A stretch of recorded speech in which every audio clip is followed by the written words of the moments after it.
Innal hamdalillah nahmaduhu wa nasta'inuhu wa nastaghfiruh wa na'udzu billahi min shururi anfusina wa min sayyiati a'malina.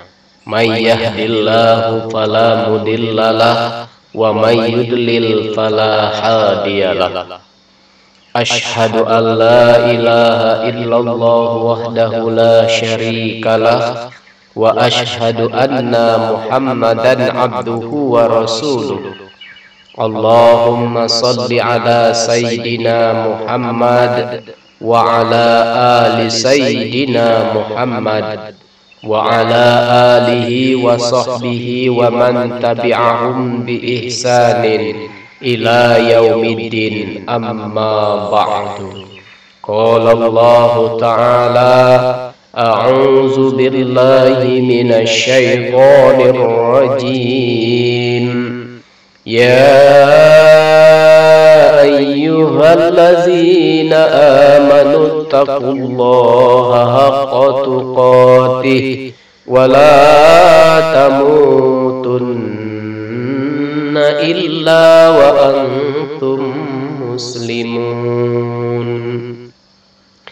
Ya ayyuhallazina amanu taqullaha wa qulu qawlan sadida yuslih lakum a'malakum wa yaghfir lakum dhunubakum wa may yuti'illah wa rasulahu faqad faza fawzan azima.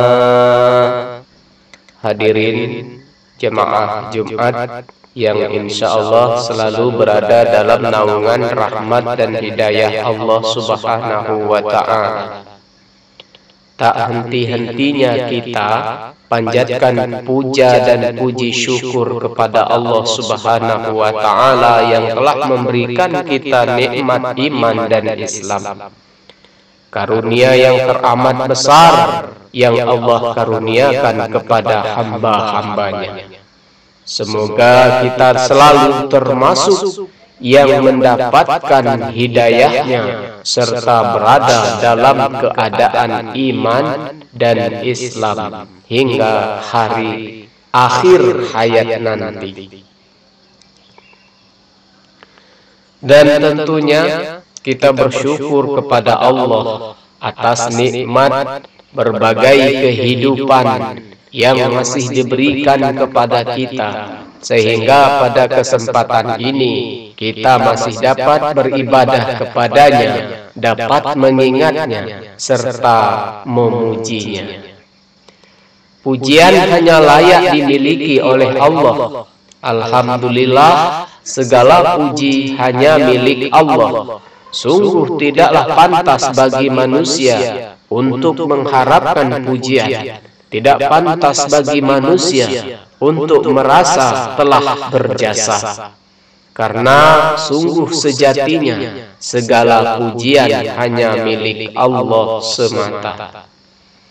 Pada kesempatan yang mulia ini, kami selaku khotib mengajak kepada hadirin sekalian dan juga kepada diri kami sendiri, marilah kita senantiasa meningkatkan keimanan dan ketakwaan kita kepada Allah Subhanahu wa ta'ala.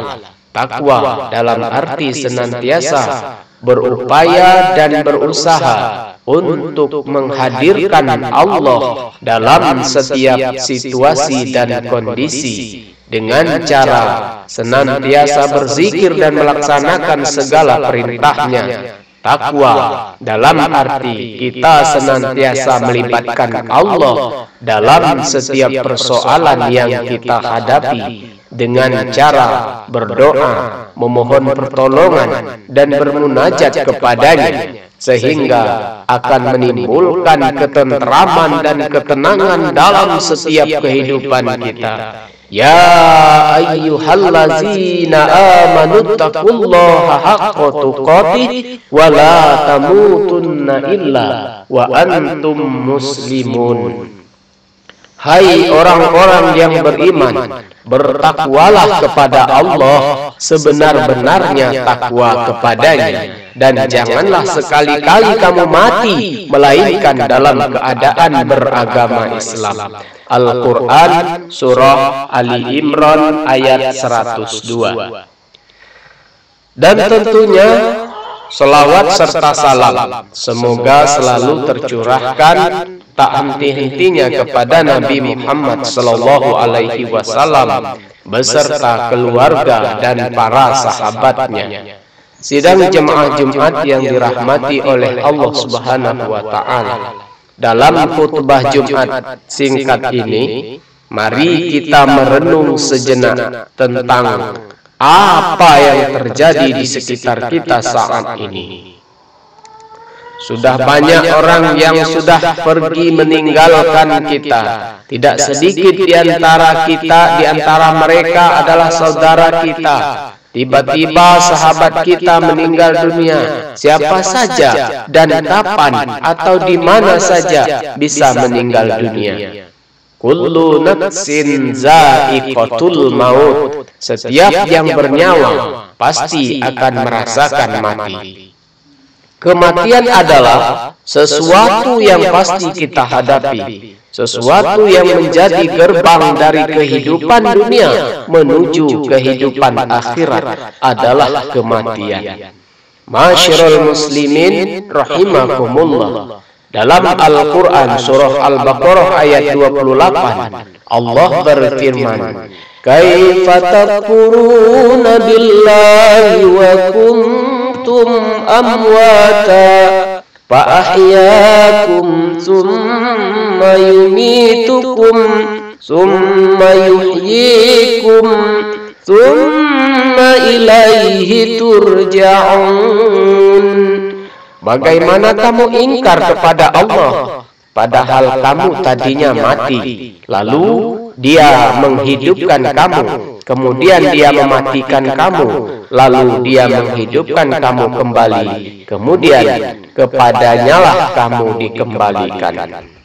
Dalam tafsir Ibnu Katsir dijelaskan bahwa ayat ini menjelaskan akan kekuasaan Allah. Dan sungguh aneh orang yang ingkar kepada Allah sementara manusia awalnya tiada, lalu Allah menjadikannya ada di muka bumi ini.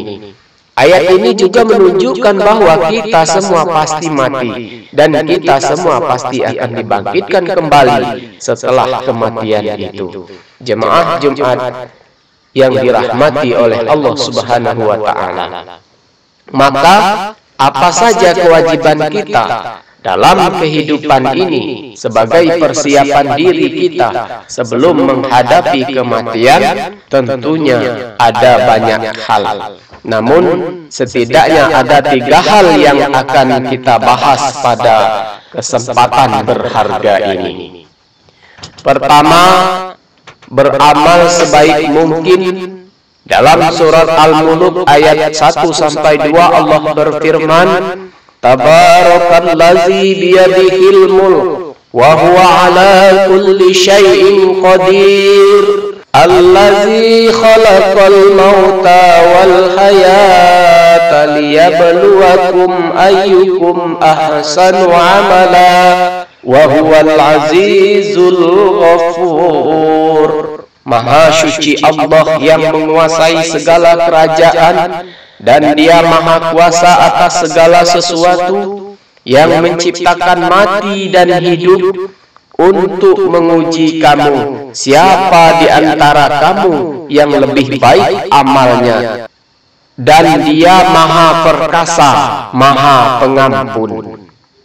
Ma'asyiral muslimin rahimakumullah. Seperti apakah amalan yang terbaik itu? Salah satu indikatornya adalah pekerjaan itu dilakukan dengan istiqomah.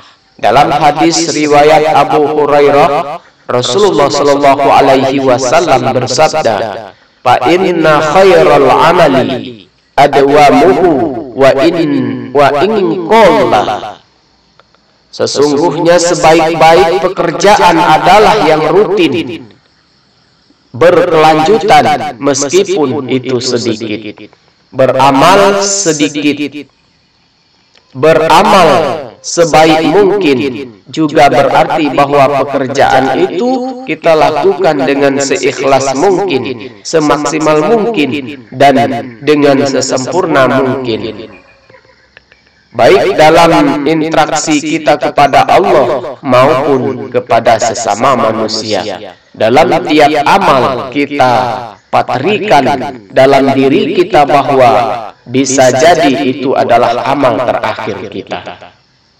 Masyiral muslimin rahimakumullah. Yang kedua, menyiapkan amal yang terus mengalir pahalanya. Di antaranya yang dapat kita persiapkan adalah dengan memperbanyak amal jariah, ilmu yang bermanfaat, serta mendidik anak kita menjadi anak yang soleh, yang dapat mendoakan kita kelak sebagaimana hadis Rasulullah an Abi Hurairah radhiyallahu anhu anna Nabiy sallallahu alaihi wasallam qala iza matal insanu in qata'a anhu amaluhu illa min salasatin sadaqatin jariyatin aw ilmin yantafi'u bihi aw waladin sholihin yad'u lahu, rawahul Muslim.